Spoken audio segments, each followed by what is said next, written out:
flippant here, but I'll put in a comment just for speed purposes for you, not for me. Okay, and I can even track it to know when Julie Marsh has dealt with it. And if we submit that, it disappears from my in tray because it's gone to Julie Marsh's in tray. Okay. The second document down here is an info only, and it's treated differently in my in tray. You can see there's a blue eye on the grid. I've read it. I'm happy with that. Don't need it anymore. Clear, and it removes it from my in tray. Next document down. This was scanned at 10:15 on the 18th of March. I need to deal with it. It's urgent. I've got to deal with it by tomorrow, and I can say, yeah, I've dealt with that. And what we also give you here is access to the network tab. So if this document requires me to update a spreadsheet sitting on the network, we have the network folder here. I can go to the document on the network, launch it, edit it, put in a more meaningful name in here. Okay, and then just save that straight back onto the network. And again, I'll just wait for everyone to catch up with that. Got a question here from Abby. Good morning, Abby. In due course, please advise of hardware requirements and also what is the software written in MS SQL. Well, the we'll got hardware in a bit, shall we? Yeah, well, it's definitely a MS SQL. It's a SQL Server database. So yeah, hardware will come to at the end. Okay, and what we're now looking at then is this document has been updated on the network. I just refresh that. You can see Kevin Salter's name's on there, and this document has now been dealt with because this was the document that drove me to access the network.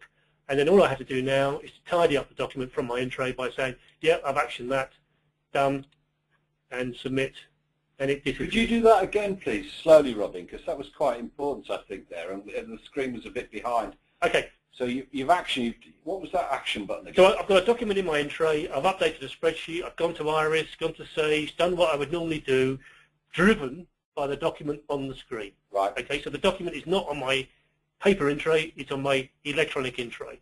So the document on the screen, I can scroll up and down the image, by the way, just to make sure everyone's happy with that. And then, so just wait for that. And then what I basically do is I either forward it to another user or I just action it and just pick a step. I'll just stop there. So what are the categories in there? You've got anything you like. Because you've got approved, done, okay, reviewed and sent to client, signed, sorted. So you've got a pre-populated list of actions that you've done. Yep. Yep. Or you can create. You have one that says ignored it. Yes. You can actually not applicable, not material. Yeah. You basically say you put whatever you put in here. Ignore. Goes on the audit trail. Yeah. Okay. And then you submit that. And that will tell everybody, because that's on the audit trail, that Robin Nathan at 11:47 ignored it. Ignored it. Brilliant. And then I get hauled in front of whoever, and yeah.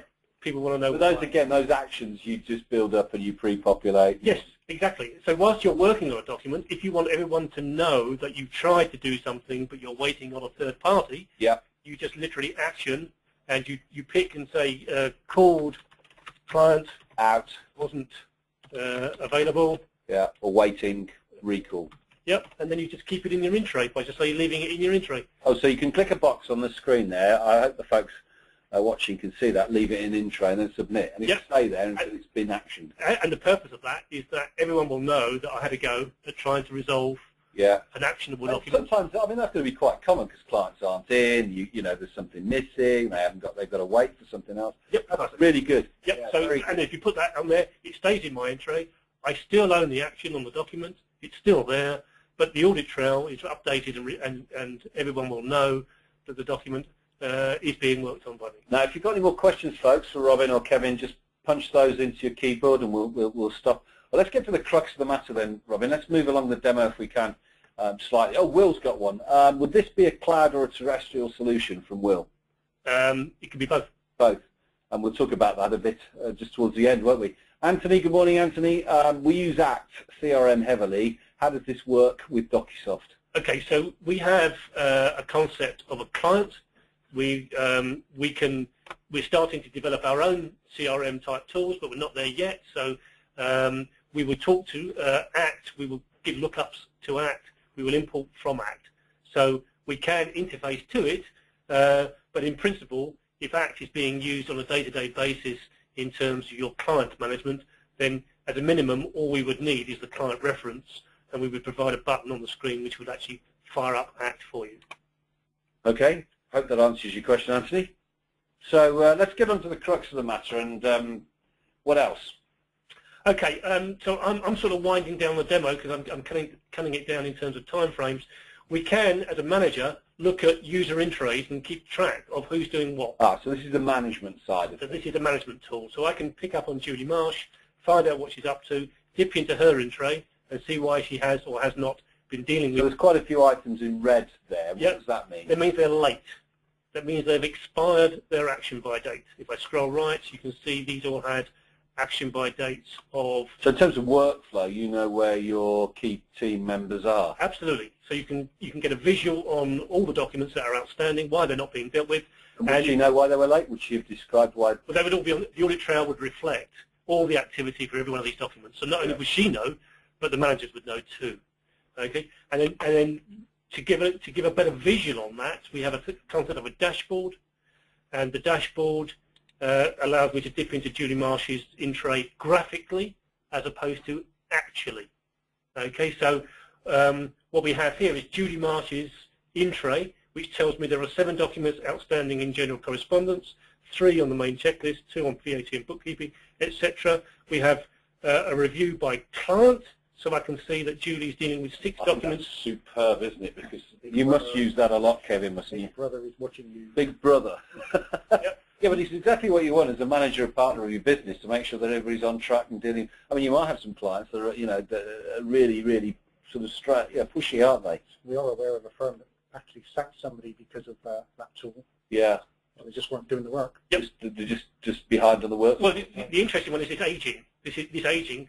There are 8 documents more than 30 days old in Julie Marsh's intro. So this is really an eye-opener. And this is where management can start drilling down and start to find out why certain documents haven't been dealt with. And certainly for that kind of period, I think that's serious. very lovely. Abby's got another question. What other client management systems will Docusoft interact? I think that's CRM systems will Docusoft interact with until you've got your own CRM release. Well, in effect, we can talk to any SQL-based application. We use Flight Deck internally, and it's a SQL-based CRM product. So we interact with that. We have buttons on their applications. We work with pretty much, if we can get access to the application, we can build interfaces to it. Okay, smashing.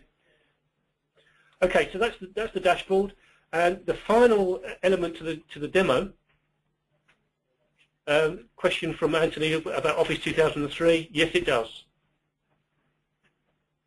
The final element of the demo for this morning is a portal interface.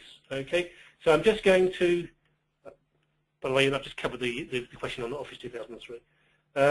If I wanted to take a couple of documents, like so, from the grid and push them to the portal, we have a seamless integration with our own portal.